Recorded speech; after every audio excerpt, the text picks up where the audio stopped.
probably give it to Ukraine. Mostly, I think they give it to Ukraine, but we get paid for everything that we give. We don't give anything anymore. That's a tough situation. That whole Ukraine situation, very, very tough. We're working very hard on getting that one solved. It doesn't have any impact on us, virtually nothing. In fact, if anything, I mean, we sell a lot of equipment for that unfortunate war. 25,000 people died last month, 25,000, so mostly soldiers. Some in the towns, but for the most part, soldiers. They're dying. Nobody's seen anything like it since World War II. It's a terrible situation, and hopefully that's going to get settled. You know, I settled 8 wars, and many of them I think were more difficult than this one. In theory, they were more difficult, but there's tremendous hatred between President Putin and President Zelensky. Tremendous hatred.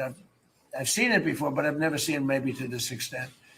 And I think that's calming down a little bit, and I think we have a chance of getting it done. But it doesn't affect us thousands of miles away. That's why when I heard the head of Germany say, this is not our war about Iran, I said, well, Ukraine's not our war. We helped, but Ukraine's not our war. I thought it was a very inappropriate statement to make, but he made it. You can't erase it, but he felt that way. I said, well, you know, Ukraine's not our war, and it's not, but I would like to see all those young people stop being killed. I mean, they're being killed. It's like a slaughterhouse. What's happening there is horrible. 25,000 on average. Last 2 months ago was 31,000 people died in 1 month, Marco, right? I said, it's getting crazy. It's getting worse. Think of it. 31,000 soldiers, both Russian and Ukraine, died 2 months ago. 25,000 last month. And if I can solve that, it would be a great honor to do it. I wish it could have gone faster. I solved other ones in 1 day that have been going for 32 years. We stopped one that was starting. It was already started. India and Pakistan, and the Prime Minister of Pakistan, a very fine gentleman, said President Trump solved something that was going to cost 10 million lives. That was going to cost a lot of lives, 2 nuclear nations.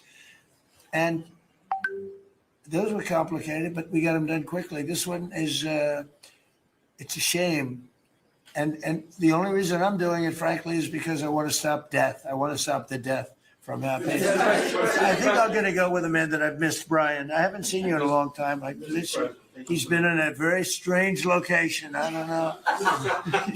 He's had a strange thing happen. But anyway, go ahead, Brian. Well, good to see you too. Actually, good to see you in your car cabinet. Good to see you too. You talked about gas prices coming down. Obviously, they will. Would you ever consider suspending the federal gas tax in order to kind of temporarily alleviate some? Well, some people should do that. As an example, in California, every time prices go down, his prices go up because the gas tax is bigger than the tax itself, bigger than the product itself. It hasn't. I mean, we've thought about it, I guess, but honestly, when I did this, I knew it was going to be a little bit. We had the greatest economy ever. We had the greatest stock market in history.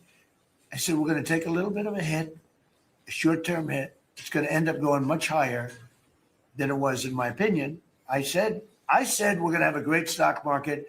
Nobody thought we could get to 50,000 or 7,000 in the respective indices. Nobody thought that was going to happen, but it did in the first year. They said it couldn't happen in 4 years, that you wouldn't hit 50 in 4 years, but you could maybe get close. We hit it in the first year. And I said, this is a good time to solve a problem that you had to solve. And that's what I did. But the gas tax, people have talked about it. It's something we have in our pocket if we think it's necessary. And if I can follow real quickly, you just recently took off, Secretary Duffy, 17,000 truckers off the road that quite frankly could not speak English, which is a safety issue. Yeah. Could we ever extend that to Uber drivers, Lyft drivers, cab drivers? There's someone who takes a lot of Ubers. A lot of my drivers can't. Oh, wow. That's not good. I didn't like that. Go ahead, John. So that's a really good point. The problem is that our states are the ones that issue these licenses. So with commercial driver's licenses, we do have some federal control. But again, we have thousands of people who can't speak the language, longstanding rule, and it's a safety issue. Right? If you can't understand road signs, if you can't communicate with law enforcement when you're pulled over and communicate what's on your rig, huge problem. But the last administration, Mr. President, they let truck driving schools self-certify that they were qualified to train truck drivers. And so this is like the Leering Center. So you pay $800 and you get a certificate that you passed a CDL driving school. And again, they have no skills. They don't have the knowledge. They don't have the skills. They haven't gone through any of the testing. And then they get licenses and they're killing Americans on our roads. So it's remarkable, the rot that the last administration allowed to take place. We are ending that. And I need partnership with our states. Even California started to come on board. Even Gavin has started to play ball with us, which is surprising. Sure. Not all the way, a little bit of shocking. You know, it's interesting because I just saw something that the nursing home business and the daycare centers in particular, they went out and inspected them in Minnesota, and they didn't exist. They're knocking on the door. He happens to be a young man, Nick, nice young man. He's done a very good job. They're knocking on doors. It's like homes. And they're getting hundreds of thousands of that. They didn't exist. And in California, it's worse. It's even worse. And I spoke with Russell Boat. I said, Russell, don't send them any money. He said, but we have a court order that we have to. Can you believe it? A judge. The judges are really hurting this country. Our judges, Justice Roberts doesn't like when I say it, but the judges are really hurting this country. And frankly, the justices, the Supreme Court, has really hurt our country too. Mr. President, do you have a new deadline, given that there are some talks now? Do you have a new deadline before taking? No, I'll announce it. I mean, right now, you're talking about a deadline for doing some pretty big damage, even bigger than we've done. We'll see. Look, we have very substantial talks going on with respect to Iran, with the right people. You know, I told you about a present, right? Steve, can I reveal the present? You can do anything you want. Right. They said to show you the fact that we're real and solid and we're there. We're going to let you have 8 boats of oil, 8 boats, 8 big boats of oil. This was 2 days ago. And they'll sail up tomorrow. That was 3 days ago. And I didn't think much about it.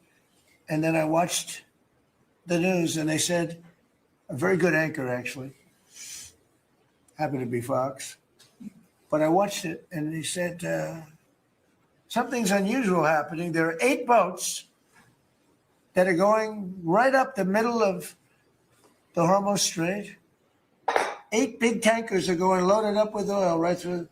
And I said, well, I guess they were right, and they were real. And I think they were Pakistani flagged. Yes. And I said, well, I guess we're dealing with the right people. And actually, they then apologized for something they said, and they said, we're going to send 2 more boats. And it ended up being 10 boats. All right. I hope I haven't screwed up your negotiations, but I thought it was appropriate to say, because I did taunt you the other day by saying they're going to give us a present. There were 2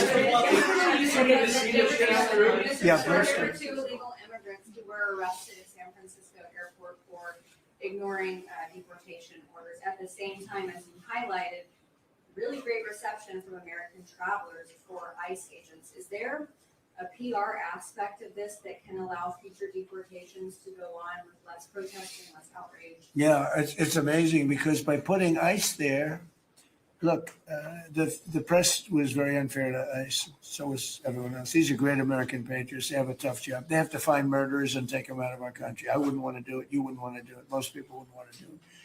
They do it. And, 11,888 murderers. And that's murderers. That's not drug dealers. That's not lots of other things. It's not people from mental institutions. Entire jail populations were released from major countries and let into our country through the open border. And ICE has done an amazing job. I wouldn't want that job. It's a tough job, dangerous job. But so what happens is by putting them at the airport, and I just said, do me a favor, take off your masks. And they did for that, not for when they're looking for some, cold-blooded killers and they're in the, but for that. And they did. They took them off. And the passengers, I see the interviews of people, they're saying, these are nice people. One person said, he's a very strong man, but he's a nice guy. He grabbed my bag. He helped the woman with a bag that she couldn't lift. And I'll tell you, I don't want to use the word rehab because there was nothing to rehab, but rehab from the press, because the press is so tough on them. And these crooks in Minnesota, these crooked politicians and dirty cops, they're dirty politicians. Waltz is a dirty, crooked politician. And the attorney general is a crooked guy. He's no investigations. And I hope JD's going to do a great job. He's in charge of it now with somebody who's very talented. But I think it's easy stuff. They say $19 billion, think of it, is missing. 19 billion. If we would solve half of the fraud problem, Pam, in this country, we would have more than a balanced budget. We'd have a surplus. And in the case of Minnesota, it's very Somalia oriented. Think of it. These people come from a crooked country, disgusting country, one of the worst countries in the world, acknowledged to be one of the worst countries in the world. Some people say it's the worst. They have no money. They have nothing. They come to our country, low IQs, and they rob us blind. Stupid people. And they rob us blind because we have crooked politicians and we have dirty cops.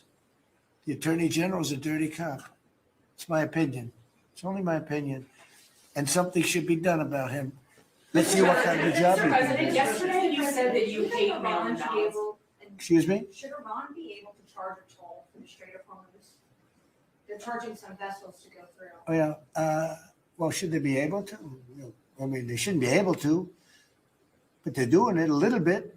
I don't look. Their capability is a lot less than it was 2 weeks ago, and with every week and every day, frankly, it gets less and less.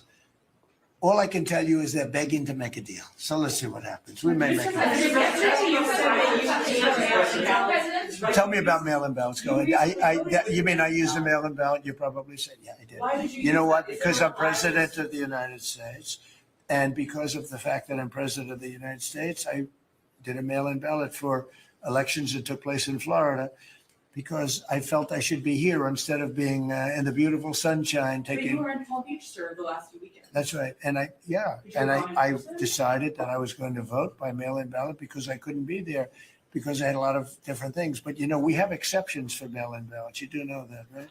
So if you're away, we have an exception. If you're in the military, we have an exception. If you're on a business trip, we have an exception. If you're disabled, we have an exception. And if you're ill, if you're not feeling good. So I was away, mostly in Washington, D.C., so I used a mail-in ballot. But I appreciate the question because I know it was so well-meaning. Yeah. Mr. President, I actually just looked up the company that owns Sharpie and they stock trend positive. Actually mentioned. By the way, they deserve it. Yeah, question. It's a good product. You gave a 5-day deadline. The oil tankers going through the Strait of Hormuz, is that a condition to move that 5-day deadline? Well, we don't want anything impeded. We want ships to go through. We don't know that they've dropped any mines, by the way, because we blew up all their mine droppers, right? We blew up every one of them. They're going to have to take them out on a rowboat or something. I don't know how the hell they get out there, but we don't really know. You might speak to it. We don't know. There could be a few of them out there, but that's a lot. If you have $1 billion ship and you get hit by a mine, it's not the greatest thing in the world. So if you think the problem with that's not like you've decimated the military. If you think there may be a mine, that's a bad thought, and it stops things up. How are we doing in that regard, Peter? Mr. President, you're right. We have so heavily degraded their coastal defense capabilities and their naval capabilities that any strategic or operational attempts to do those types of things are extremely limited. And we continue to move over the top of that. Now, whether Iran makes a wise choice or not to try to execute that is part of how this deal comes together. But with every passing day, the military pressure that we're putting on them lessens their ability to really hold that militarily at issue. I mean, the problem with the issue of the Hormuz Straits is this: we've decimated them as a military. No Air Force, no Navy, very few rockets left. We blew up so many. Hard to manufacture them. Same thing with drones. The leadership is gone. The problem with the Straits is this. Let's say we do a great job. We say we got 99%. 1% is unacceptable because 1% is a missile going into the hull of a ship that cost $1 billion, right? So 1% is we can't. If we do a 99% decimation, that's no good. So how does So it's really, a little bit. But I have a feeling it's going to clean up pretty quickly. How close are you? I could just say this: they want to make, and I probably hurt our little negotiation. It gives them a little impetus to say, well, I wish you didn't say that. But they said yesterday that we weren't negotiating with them, and now they admit that we were negotiating with them. So they want to make a deal. The reason they want to make a deal is they have been just beat to shit. So the Are you president. thinking of taking control of Venezuela? It's an option. I mean, I wouldn't talk about it, but it's an option. Is that something you thought about? Well, in Venezuela, we've done very well working with Venezuela, certainly. We've taken in billions and billions of dollars. And by the way, Venezuela is doing better right now than they've ever done in the history of their country. And it's sort of like a joint venture. But the United States has made a lot of money, Marco, right? With it. Do you want to talk about that for a second? About Venezuela? Yeah. Yeah, I mean, I think Venezuela in the first 2 months of this year generated more revenue from oil sales than they had most of all of last year. But the money's not being stolen anymore. And it's being held in a U.S. Treasury blocked account. And to the extent it's flowing to the Venezuelan government, it's going to help people, like fund hospitals, pay teachers. It's not And we being get a stolen. lot of it. And they got more than they have in many years. Think of it. We get a lot of it. We have a deal. We get a lot of it. We had 100 million, think of this, 100 million barrels we took in the first 2 weeks. 100 million barrels. That's a lot of oil. It's a lot of ships. And we got some and they got some. We paid for the ships. A lot of money left over. And Venezuela has done better now with us. Call it a partner, call it whatever you want. We've made a lot of money and they've made a lot of money. We've paid for the cost of that military hit many, many times over. And we've only just started. Our relationship with Venezuela has been amazing. The people, actually, I'm the highest polling person. In other words, after the presidency, I think I may go to Venezuela and run for president against Elsie. I may run against Elsie. It's an option. No, they like me in Venezuela, but it's an option for me. It's a wonderful option. Yes. There's some reports that Gulf allies are concerned about winding down the war too soon and potentially leaving Iran. Well, they probably like us to stay, but the concern. if we don't stay, look, it's a beautiful thing about airplanes that go 2,000 miles an hour is you can get back there very quickly. If we don't stay, we're going to be protecting them. We know, they've been very good. Hey, Qatar, Saudi Arabia, in particular, Qatar, Saudi Arabia, UAE, the three of them, Kuwait, Bahrain, they've been 100%. Now, in all fairness, they could have gone the other way. They were surprisingly missiled. They were shot at. Nobody ever thought they'd be shot at. UAE had 1,400 missiles aimed at them. Fortunately, they had the greatest anti-missile weapon in history called the Patriot. Almost every single missile was shot down. We had an incident recently where 101 missiles were shot at a certain thing that we own. It's very valuable. 101 missiles going 2,000 miles an hour. Out of the 101 missiles, every single one of them was shot down in midair and fell into the ocean. It's amazing technology. There's nobody has equipment like we have. Is it even possible that Iran still has that enriched uranium? Is it even possible? Well, to wind you're down? going to have to see, but, I think we're in just very good shape. We're roaming. You know what we're doing? You know the word roaming free? We're over their skies with the most beautiful planes you've ever seen.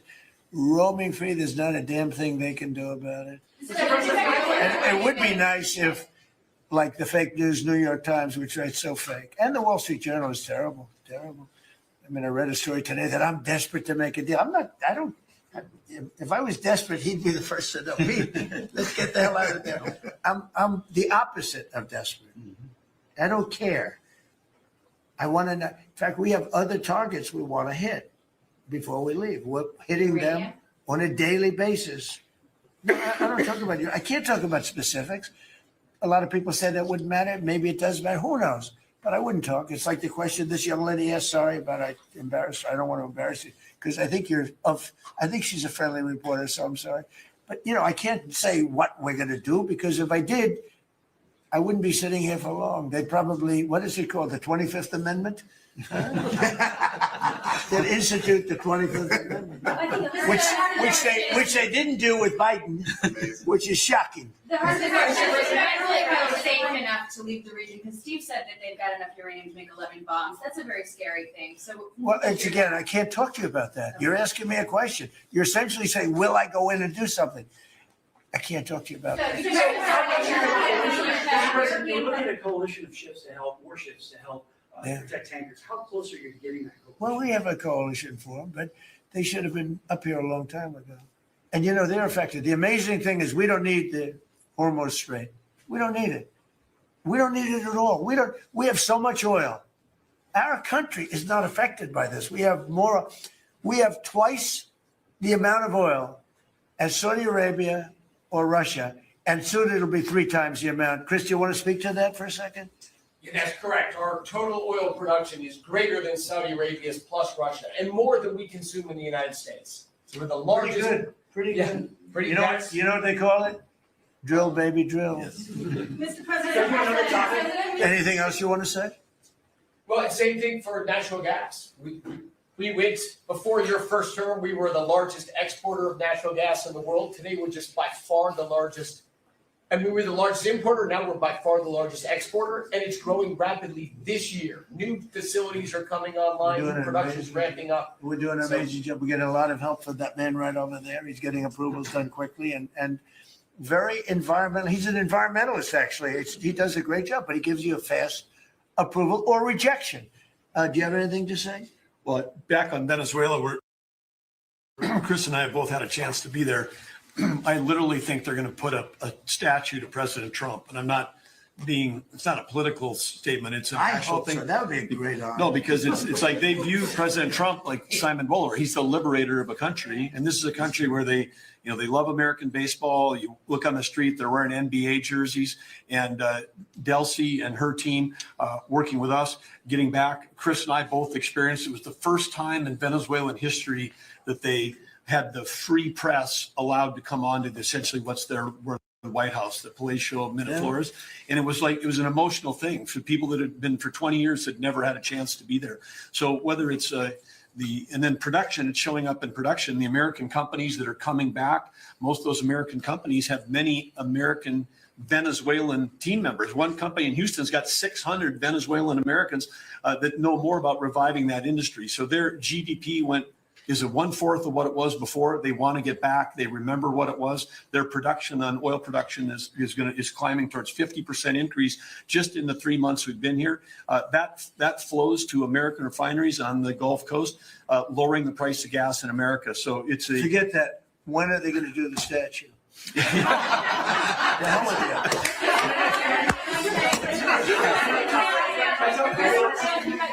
Thank you. You've been really honest about how disappointed you are in Sir Keir Starmer, particularly in relation to Iran.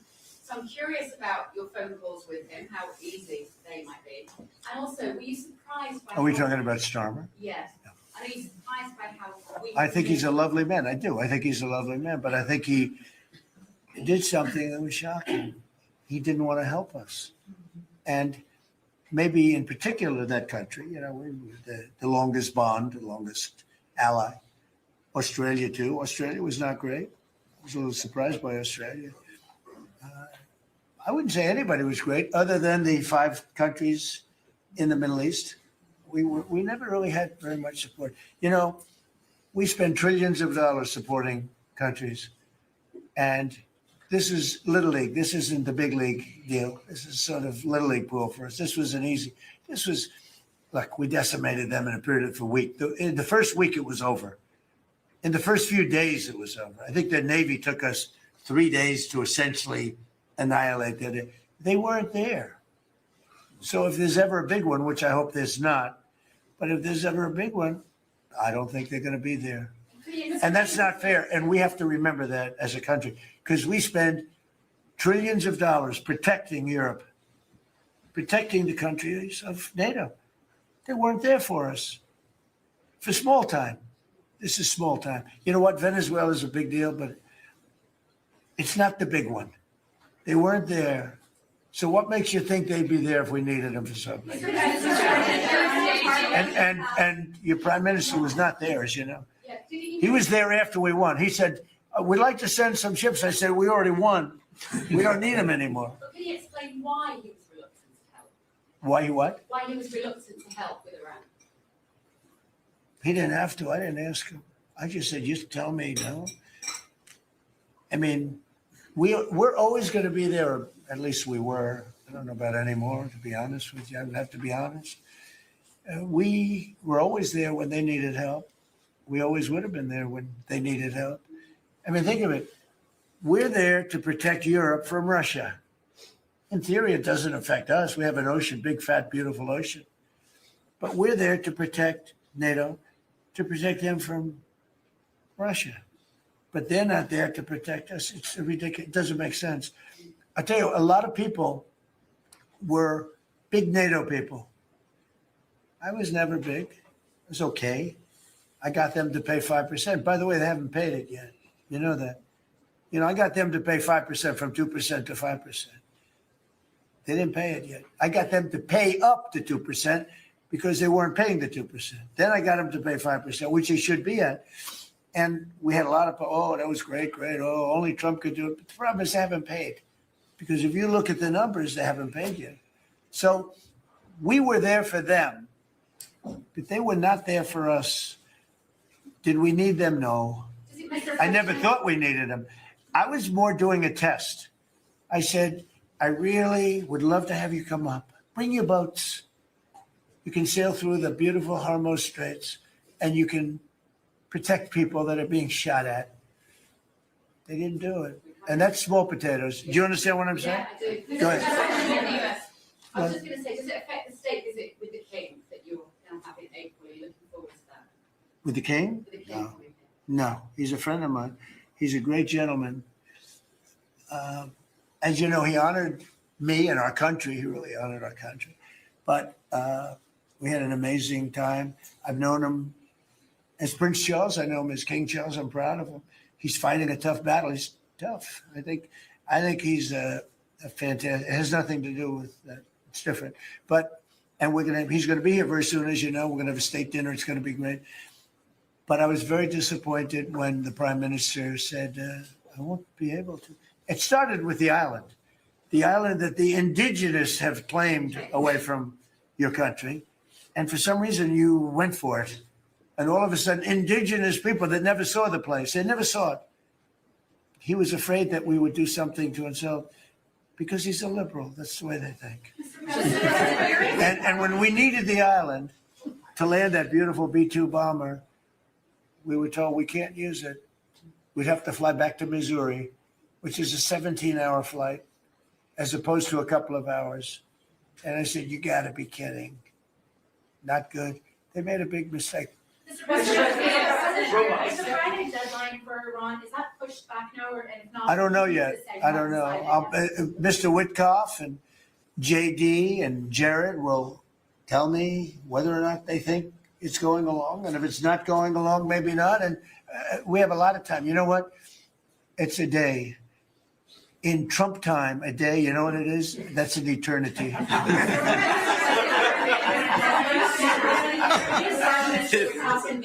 Say it, what? European Parliament just passed a major deportation plan. Some of the tenets of it are that member states can deport rejected asylum seekers to third countries regardless of whether they have a connection to it.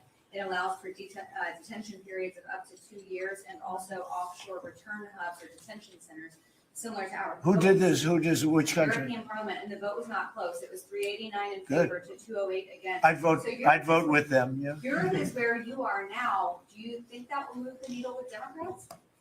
I don't care about the Democrats. The Democrats hate our country. The Democrats are in chaos right now. And they have no common sense. You know, they have one quality that's amazing. They stick together. And it's harder because they stick together in a ridiculous policy like men playing in women's sports, open borders for everybody, including murderers and anybody else that want it. We're open to you. Come in, murderers. You know why they do that? They do that for a couple of reasons, but they do it for votes because they think they're going to vote for the Democrats. Even though I did great with the Hispanic vote, tremendous with the Hispanic vote. You know, I turned that whole thing around. The Hispanics like me and I like them. And you know, it's interesting with the Hispanics. When I built the wall, everybody said, oh, that's going to ruin us for the Hispanic. It was just the opposite.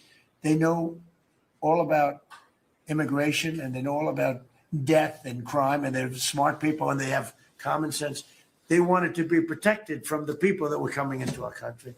So, you know, I won the election with a very tremendous Hispanic vote, and I think it's higher now than it was then. So we're a party of common sense. The Democrats are a party of insanity. They're a party that will destroy our country. If I didn't win this election, I believe our country would have been destroyed by now. 1 year, that's all it would have taken. If you had Kamala or Sleepy Joe, either one, it wouldn't have mattered. They're the same thing. Two sleepy people, two stupid people. I believe, and by the way, Gavin Newsom, who is one of the candidates, I believe he took himself out of the running when he says he suffers from mental disability. And a reporter said it was terrible that I talked that way about somebody with mental disability. I said, I have no problem with it, but I don't want a person with mental disability to be my president. I mean, you don't want to have a person with mental disability being your president. And Gavin Newsom said that he can't read a speech. He can't do almost anything. And then he said he's as dumb as all the people in the room. And he got accused of being a racist, which was an amazing thing. I thought it was the worst interview I've ever seen anybody give. He's actually a very stupid person. So I believe he's out of the running. I think that statement, that interview, he admitted that he's a stupid person. I don't want a stupid person being president. You know, I'll say it right now. I say it because no press never reports it. I'm the only president that ever took a cognitive test. I took it 3 times. It's actually a very hard test for a lot of people. It wasn't hard for me, but it's a cognitive test. It starts off with an easy question. And by the time you get to the middle, it gets tougher. By the time you get to the end, very few people can answer those questions. They get very tough, mathematical equations and things. I took it 3 times. I aced it all 3 times in front of numerous doctors that I have no idea who they are.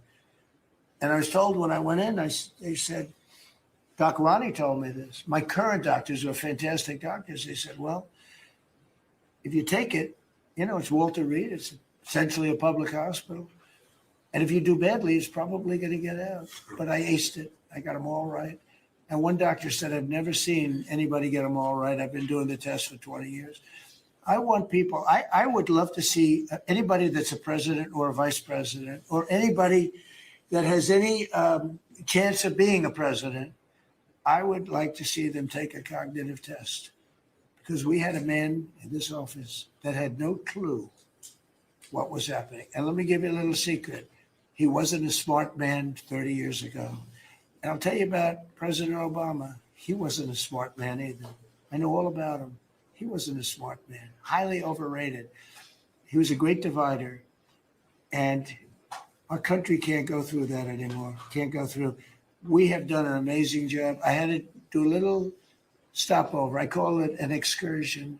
I had to do a little stopover in Iran, and we had to knock the hell out of them because our country would not have been safe. The world wouldn't have been safe. I've done a great favor for the world. The world has not been reciprocal, because when I told NATO, where we give billions and billions of dollars, trillions over the years, I said, do you mind coming up and giving us a little hand with the streets? Send up some. They didn't want to get involved. And I believe that's going to cost them dearly. Thank you very much, everybody. Thank you. Thank you very much. Thank you, Russ. Thank you, guys. Keep moving. Thanks, keep moving, guys. Thank you, Russ.